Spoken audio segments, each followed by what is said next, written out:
What are some cleaning tips for vacation rentals or B&Bs? That is a great question, and we're going to talk about it today. Hi there, I'm Angela Brown, and this is Ask a House Cleaner. This is a show where you get to ask a house cleaning question, and I get to help you find an answer. Now, today on our show, we have a very special guest who is on our show today. She's a podcaster, and she has a podcast called Vacation Rental Success. There are a couple of hundred episodes where she interviews experts on the Airbnb or the VRBO space and all about cleaning and managing the properties and all that stuff. So if you are a host or you are a house cleaner that works with Airbnb hosts, this is a podcast for you. So I'm going to introduce you to her today, and she's going to answer some cleaning tip questions for us for Airbnbs or vacation rentals. Please help me welcome Heather Bayer. Hi, my name is Heather Bayer. I am a vacation rental, let's say, expert. I've been in the vacation rental business for 25 years.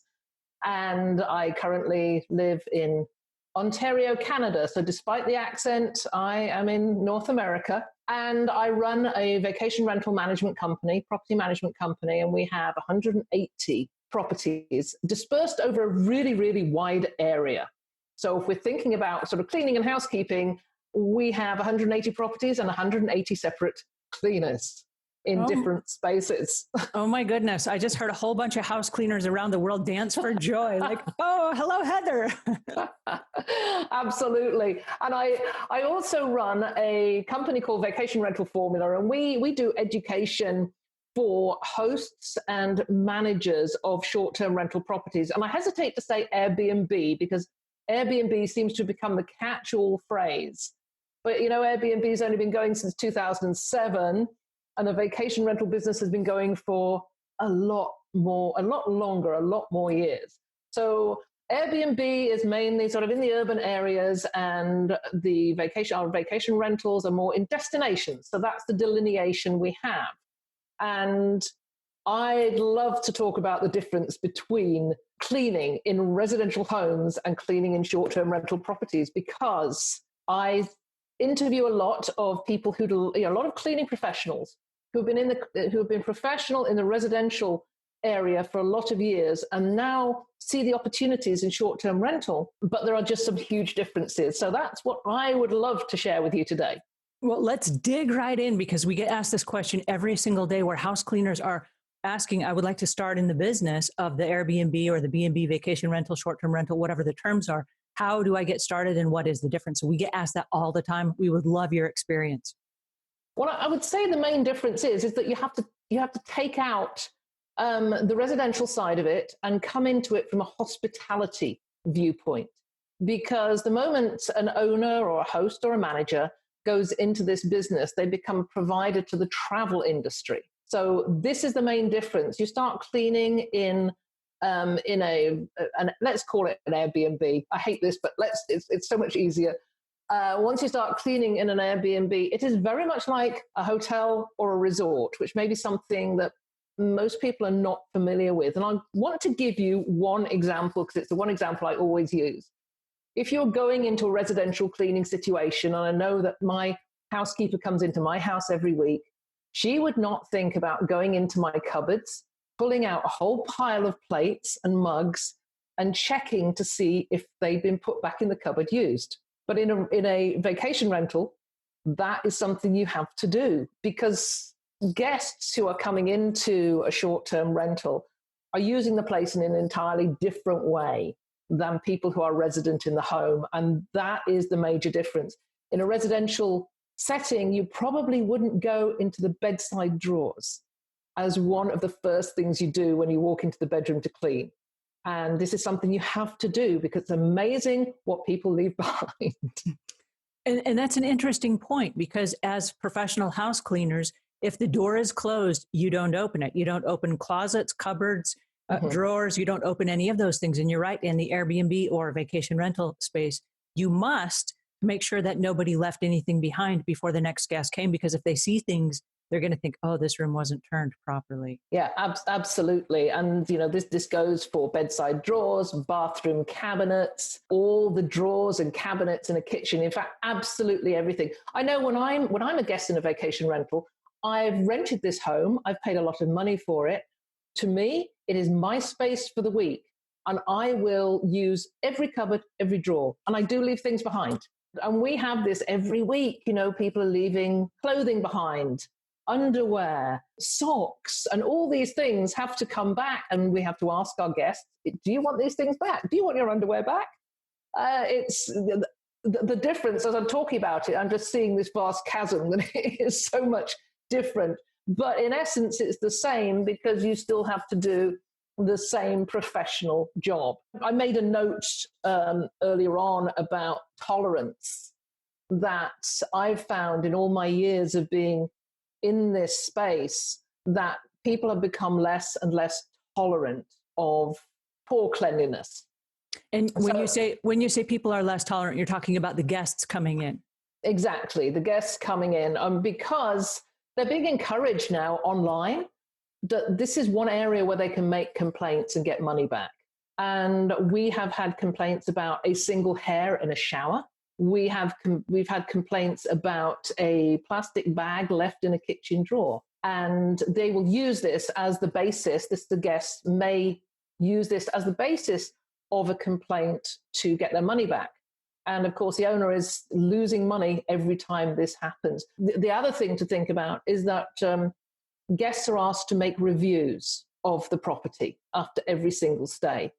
And if they have a complaint of any sort, they're going to post that complaint and that review online for everybody to see.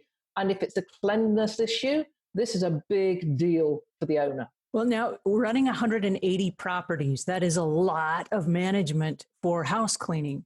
And so are there any things that you do on a wide scale as far as training or as far as inspections or whatever, so that your house cleaners coming in know what you are looking for in your 180 properties? All our homeowners take responsibility for the cleaning team that they have on board. And some of them may be just a small property, 2 bedrooms, and they just have a single cleaner who comes in.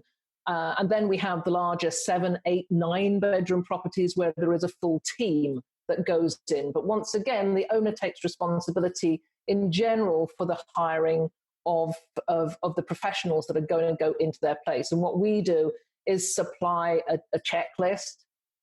We often, and some of our owners, use an app called Properly, which I don't know if you've heard of, Angela. Yes, it's an amazing app. The Properly app. I know the founders of the Properly app really, really well, and have been familiar with it since it first started. And it's an amazing app that we encourage our owners to use, because it means that they can take a picture of what they want the bed to look like, what they want the gift basket to look like. And the people who are cleaning can then go through each room and then tick off the different things that they've been asked to do. So where our owners are using the Properly app, it's so much easier. And then when they finish the clean, because we can't go in and inspect because our properties are so widely dispersed, we ask that the Properly app is completed and we can see the photographs that they take. I mean, our properties, some of them are 10 hours from where I am. Right. It's difficult. We don't have a supervisory aspect to it. But I have to say that the professional cleaners that go into these properties, they see it as that they have huge pride in what they're doing, because they know that after they leave, it's a family on vacation that's going to arrive and walk in the door. And they have pride in making that initial impression amazing. Well, and it's interesting because there are house cleaners, and their expression of themselves is the clean house.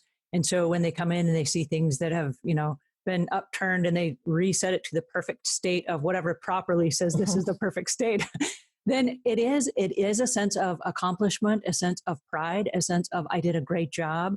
And then when you get those ratings and reviews that come back and say this was amazing, it was perfectly clean, it's so rewarding. And I know there are house cleaners that will screenshot and they share those reviews. They're like, I cleaned this place, check me out, And it's just super exciting when it all comes full circle and everyone wins in that game of, did we meet our guests' expectations? Well, yes, the one review that everybody loves is that expression, it was cleaner than my own home. And I'm a clean freak. And we hear this a lot, I'm a clean freak, but I could not fault this.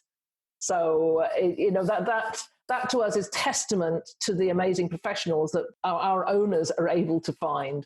But I have to say that some of our properties are very isolated. It's very difficult to find the right people. So it's a constant challenge for us. Well, and you said that the homeowners are responsible for finding those house cleaners. And that's a constant question we get is how do we connect as house cleaners with the hosts? Do you have any ideas or suggestions on that? Yes, certainly go to the networking places where the hosts hang out. On Facebook groups, just go in and look and just Google short-term rentals, vacation rentals, and you'll find these Facebook groups. And some of them have 3,000-4,000 subscribers. And these are all homeowners who need somebody. And if they don't, they know somebody who does. Also, get in touch with the property management companies in the area. Like ourselves, we absolutely love it when we get a contact from an independent cleaner or a professional company, because that goes in our database. And then when we find a new owner, the first thing they want is somebody to clean the property. So we're able to refer that out. So it's a great referral process. And then we also find it works the other way, that the cleaners go out and talk to their clients and say, oh, this is a great property management company. So It works both ways. Right. Well, you are a wealth of information. Would you mind telling our listeners about your podcast? You've been on the air for many years and you've got hundreds of episodes and you speak to the realtors and the hosts and the homeowners and the house cleaners. And I mean, you've got just a wealth of information. Share with us what that's all about.